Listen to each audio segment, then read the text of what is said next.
Well, let's get started. And as people come in, they can just kind of catch up with us. So welcome to all of you to this webinar of the launch of the Education Knowledge Brokers Network, administered through the Center for Research, Use, and Education at the University of Delaware.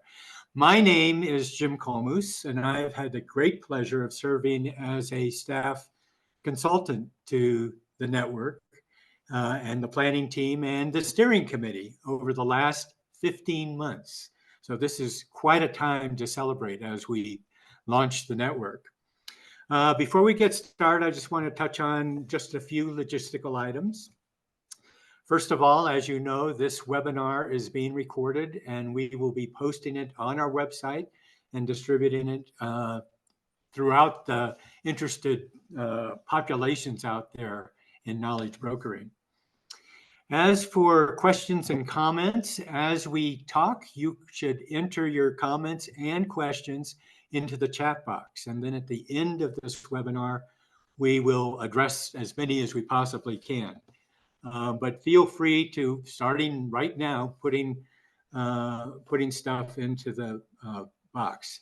Also, as all of you already are, I'd like you to stay muted during the course of this session. So let's get started. It's my pleasure to pass the gavel or the microphone or whatever we call it on Zoom to Professor Liz Farley-Ripple, who is the co-director of the Center for Research and Education, the Use of Research and Education at the University of Delaware. Liz, over to you. Thanks so much, Jim. It's a pleasure to be here on this day. We've been really working hard and looking forward to this day, and we're so grateful for all of you for joining us. We're really motivated by the enthusiastic response to our announcement of this work. So I have the honor of kicking off our discussion today about an organization or network that I'm really excited and very passionate about. Before I do that, I want to do a quick poll and see who is here. So we've created a poll with a number of categories in there. We know that folks may identify with multiple categories, maybe an other, but pick one that sort of you most identify with and to help us sort of get a sense of our audience.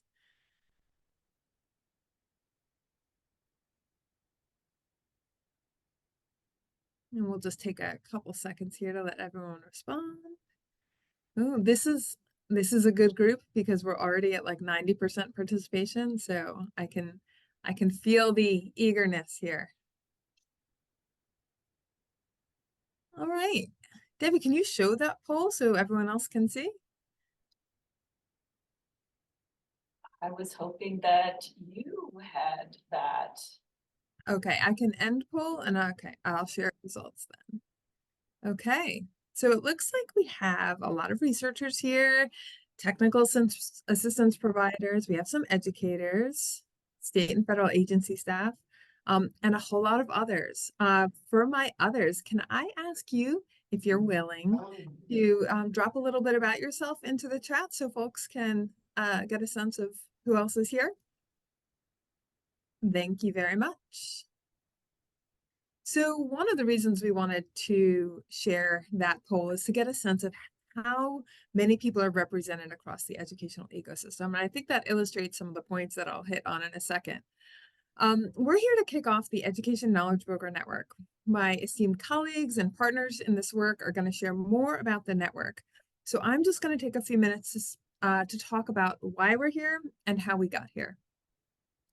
So we're starting first from the premise that connections between research and both policy and practice are important for our educational system, and they can contribute to creating a more equitable education system, including opportunities and outcomes for students. But we also know from a lot of work, like folks in this group have been doing, that ties and relationships between research, policy, and practice are often indirect or mediated by individuals and organizations that sit between the two communities, and that they're critically important in making those connections happen. Those individuals and organizations support the use of research in education. They promote research or practice side changes, but we rarely pay attention to them when we think about bridging those communities. We're often talking about, well, how do we get researchers to do different work or communicate better? Or how do we get practitioners or policymakers to think about research? And as a system, we haven't invested in those critically important boundary spanners or knowledge brokers. So that's the language we're using here today. So who are knowledge brokers? They are individuals or organizations that link communities and facilitate the flow or uptake of research-based information. They also move information back from practice to research. And there's a lot of different language we might use for these folks, and they often include things like intermediaries, boundary spanners, and again, the language of today, knowledge brokers. But a fundamental characteristic is that they're working across communities, across boundaries, to foster knowledge exchange in order to support educational change and improvement. And they do things like cultivate and sustain relationships between research and practice. They make knowledge accessible and usable. They support research-informed change. They ideally center equity in educational processes, goals, and outcomes. And ultimately, they democratize evidence use to improve the lives of children. So some more specific examples, including the folks here, which we just saw in our poll, are technical assistance providers, often curriculum developers, maybe publishers, but also government agencies, philanthropic organizations or other funders, advocacy groups, coalitions, networks, regional education labs, regional education support organizations, researchers, research organizations, educators. What's really challenging and awesome about this space is that many different kinds of people and many different kinds of organizations can play a role in linking research practice. So I introduced this idea of knowledge broker a little bit vaguely, but we're kind of interested to see, does this idea resonate with you? So we're going to launch one more poll. Well, it's not the last poll, but one more right now. About being a knowledge broker. Do you identify as a knowledge broker? And in what ways or to what extent? So let's have a look.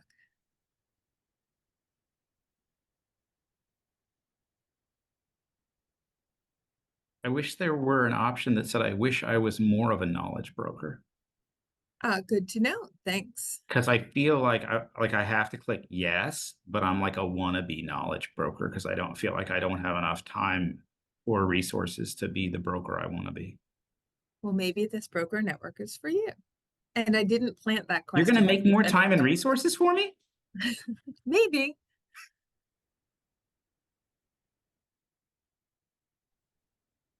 All right.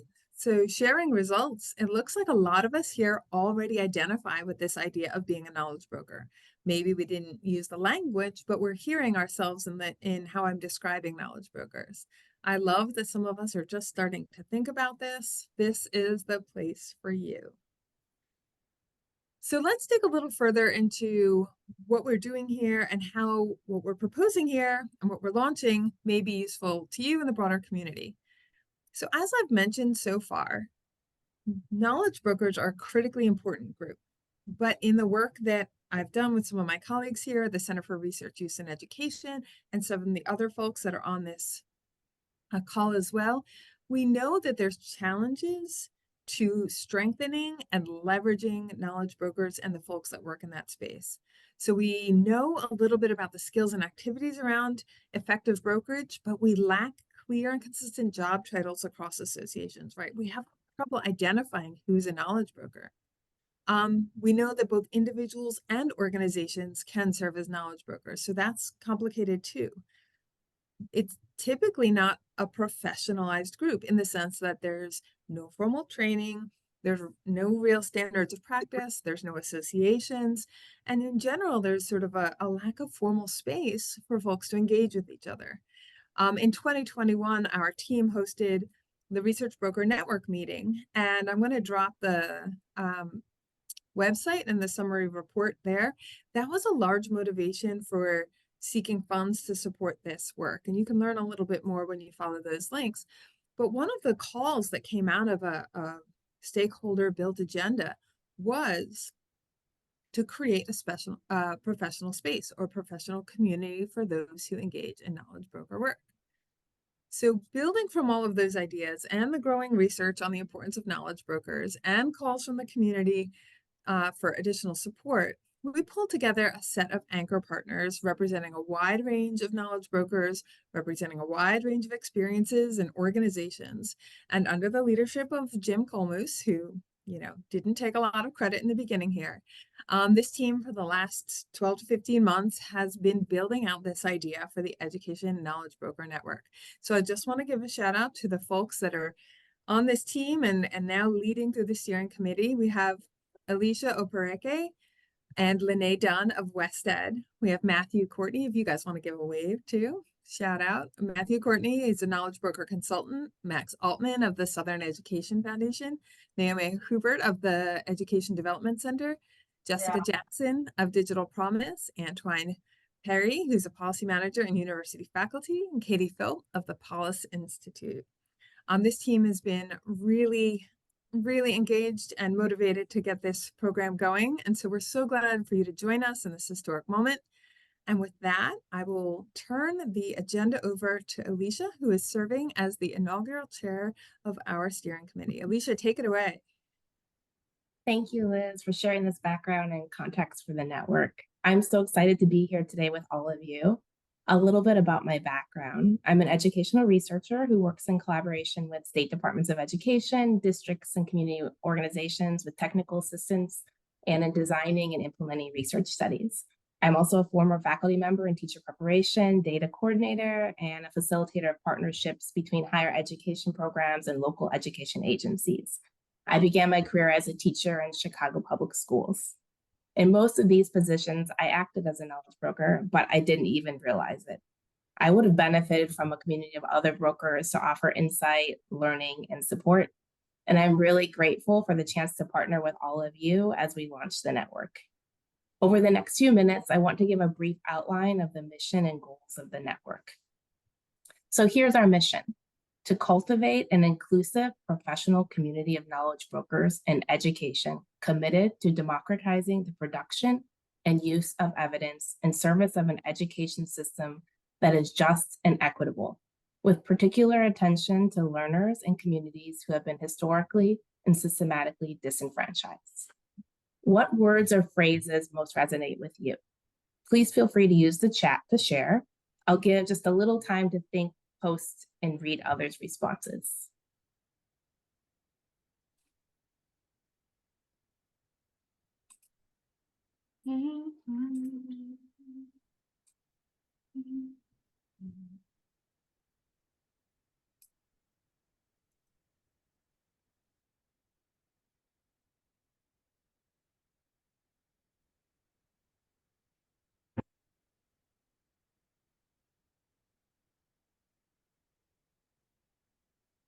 Thank you to some of you that have shared. Feel free to continue sharing in the chat as I talk.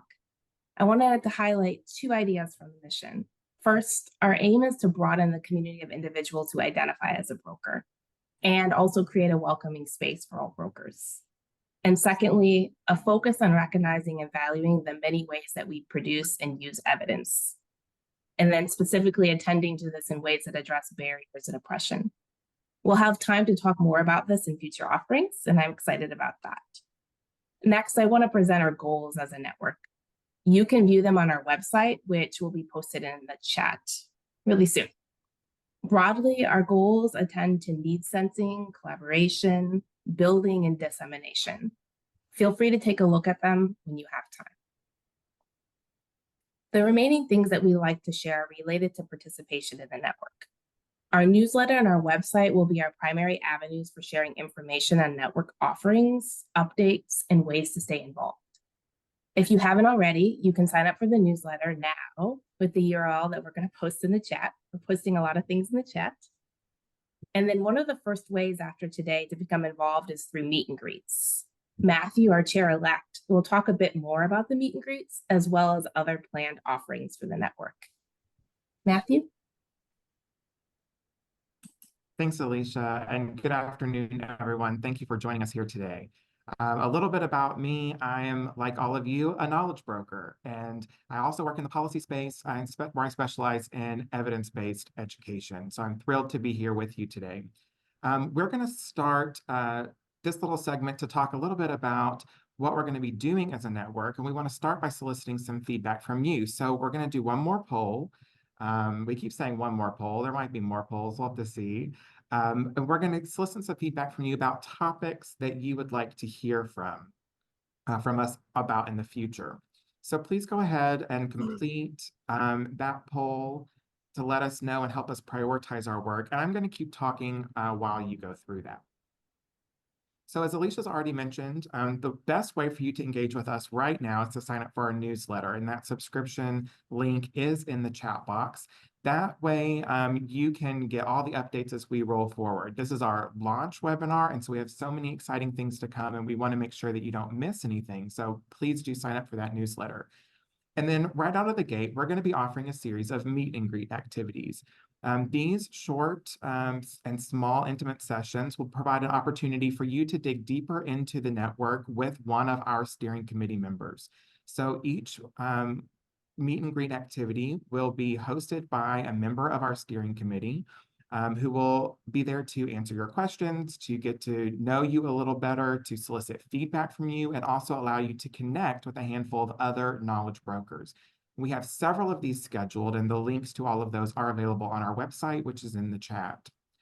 As we continue rolling forward, based on the feedback that you're going to provide us through the poll that you're taking right now and through the meet and greets we hope you will participate in, we intend to also launch a repository of resources, a reference library, and also a series of what we're calling knowledge cafes, short opportunities to connect with people who are really specialists in different areas within education and within knowledge brokering, so that we can really help you dig deeper into what it means to be a knowledge broker, how to be an effective knowledge broker, and to share that knowledge more widely. So we hope that you will engage with us. Again, the first two steps, sign up for our newsletter and join us for a meet and greet. And we hope to see you in more activities coming up. So with that, I think I'm throwing back to Jim. All right. Thank you, Matthew and Alicia and Liz. And now it's Q&A time. And we'll just spend a few minutes addressing your questions. And so put them in the chat box and we'll see what we can do. We do have several questions that have come to us actually through email. You don't even see them on the chat box right now. But one is, and I think I'll have Liz address this one at least at the beginning, and then others, members of the steering committee could chime in if they so desire. And it's about membership. We haven't used the term membership here. Can you tell us a little bit about membership, how to join, how much does it cost? Can non-knowledge brokers participate in the network activities? So Liz, there are like 3 questions right there about membership. Sure, no pressure on that one. Sure. So we definitely are interested in building out a membership base, right? We want members to help make this network a professional space for people doing the work of knowledge brokering. Right now, we are interested in generating interest in simply having folks sign up for some of these activities and events. And with that is sort of our membership for the at least the first year. We do imagine that we will have in the future a membership fee structure that will not be particularly burdensome, but will help us continue to make offerings that are useful and valuable and provide infrastructure for the network. But at least for the first year, we imagine that will be free. And so please take the opportunity to sign up simply by joining our newsletter, and we'll keep you abreast of all of the opportunities that we have. Does anyone on the steering committee want to add to that?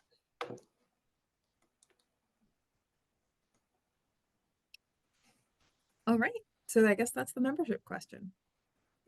All right, let me go to Alicia next. And we sort of took this poll, but we also have been studying this for quite some time, the actual topics and issues that the Knowledge Broker Network will be addressing based upon your interests and needs. We did focus groups last summer and what have you. But Alicia, can you tell us right now, what are the highest priority topics that would be addressed in the first year? Yeah, so we've identified a few different topics that we think are high priority. One of them being around demystifying what a knowledge broker is. And so I think that's one of the things that is important to the community that we've identified, as well as a couple related to like equity and justice, some around maybe language use, some around equity in action, but we're really also relying on our network participants to give us other ideas and to build out from there. So your thoughts, your ideas are really important to us. That's great. All right. Matthew, here's one. Somebody asked, can I help in developing and implementing one of the programmatic offerings above and beyond the steering committee? Thanks, Jim. I love this question because yes, we want you to be active participants in the network. At this time, we do have a subcommittee of the steering committee that is being led by myself and by Katie Phillip that is working out exactly what that process will look like. But we will be launching a process that will allow participants in the network to offer up material for wider consumption, to be part of our resource libraries, our repositories, our knowledge cafes, or other activities. So sign up for the newsletter. If you haven't done that yet, let's see, you need to sign up for the newsletter and you'll get those announcements about how you can participate. But those are in the works and we'll be announcing that soon. And I think it is important that the network, we've been working at this for over 15, 16 months, but it is an organic process that we were trying to position ourselves so that we can hear your voices, your concerns, and develop as we go along, but in an organized and orderly way, more or less. Carrie has a really good question that a lot of people put their thumbs up on, and maybe I think this might be a Liz question. Will there be an opportunity to develop a directory regarding potential research writing collaborations? Oh, I think that's a great question. And I would love the steering committee to weigh in too. I think building out a directory or a way to sort of connect with others in this network is absolutely on our agenda. Of course, we need to figure out sort of how to, make sure people are comfortable with sharing their information and things like that. But we would love to support a wide variety of collaborations, whether they be around research collaborations, writing collaborations, other kinds of professional learning kinds of collaborations. I think there's a lot of opportunity there. So stay tuned for that. And again, to my colleagues, jump in at any time if you want to add to that. Liz, I think that's exactly what I would say. I would even add in that, we're interested in building collaborations from people who have different lived experiences or different opportunities that want to share and maybe even do things like affinity groups. So we're really open to a lot of different ways of collaborating that best works for the network. That's great. On that issue of collaboration, there is a question here about the National Network for Education Research Practice Partnerships and other organizations that have been doing some form of knowledge brokering, analysis, and gathering. But NERP actually has a handbook and a sub-network, an affinity group, as Alicia was talking about. And Liz, I know that you've thought a lot about this and have a really good relationship with the folks at NERP. Do you want to elaborate on this a little bit more? Sure. I think we've had many conversations with our friends at NERP, and I think some of them might even be on this. Yeah. Hi, Paula. I see you. And we're really excited about the potential collaboration, right? They've done a really wonderful job building a space for research practice partnerships. And we think about ours sort of as a parallel or a complement, right? So we are thinking about knowledge brokerage outside and inside of the context of research practice partnerships, but very, very broadly. And so we hope to partner with NERP. We've had formal conversations, but we've had some other conversations at Research for Action. We've had conversations with some other groups as well about ways we can stay connected and move towards common goals together. And maybe that is cross-promoting our ideas and opportunities. Maybe that's working on some initiatives together. I think there's lots of opportunities to collaborate, but also make sure that we are all moving in the same direction and achieving our common goals. We're getting a lot of questions now. We're coming close to the end. Let me ask this question. Lindsay, we'll get back to you on the theory of action. We can put some more information in our follow-up emails with you about that one. But somebody has asked a great question about international activity. And I'm wondering if we can, let's see, where did that go? It escaped me all of a sudden. On a global scale, what is the opportunity for exploring research brokerage on a global scale or international scholars? And I guess I can turn to Liz on that one again too, but others can offer their insights on that. I think I'll let anyone who wants to weigh in jump in first, and then I can pick up. I mean, I think to start, Liz, that we're always going to have a very loud yes to including as many people as we can in the network. We're not going to say no. Yes, international scholars, we'd love to have you and have your insights and your ideas and collaborate with us. I think Liz can speak a little bit more to what might that look like initially. I think collaboration is how we can build that out. But yes, definitely. Yeah, I agree with that, Alicia. I think that's really helpful. One of the examples that some of us have learned from, we've got some colleagues on the call who've attended this conference. So the UK Knowledge Mobilization Forum is a space where knowledge brokers have come together and shared practices for many, many years. They've had, decades of this conference. And it's a practitioner space in the sense that everyone that goes there is a practicing knowledge broker or knowledge mobilizer. And I think that's sort of an inspiring version for here. And they draw from many, many different countries. And so, I think this could potentially be a really great place for a more international and global perspective. There is so much to be learned from what's been happening in other sectors and other countries that really, an inclusive perspective is important here. I'm looking forward to that idea. I think that came from Isabel. So more conversations to come. Yeah, and the Transforming Evidence Network, which is a global cross-sector network that is very exciting. And we've been active participants in that as well. And maybe there's more information to follow up with you on that. Speaking of following up, we have reached the end of this webinar and really want to just express our appreciation for all of you for participating and for listening in on this. And as Matthew emphasized, sign up for the newsletter and sign up for the meet and greets, which will be taking place in March and into April. So, ladies and gentlemen, thank you so much, and we'll be back in touch. See you again soon.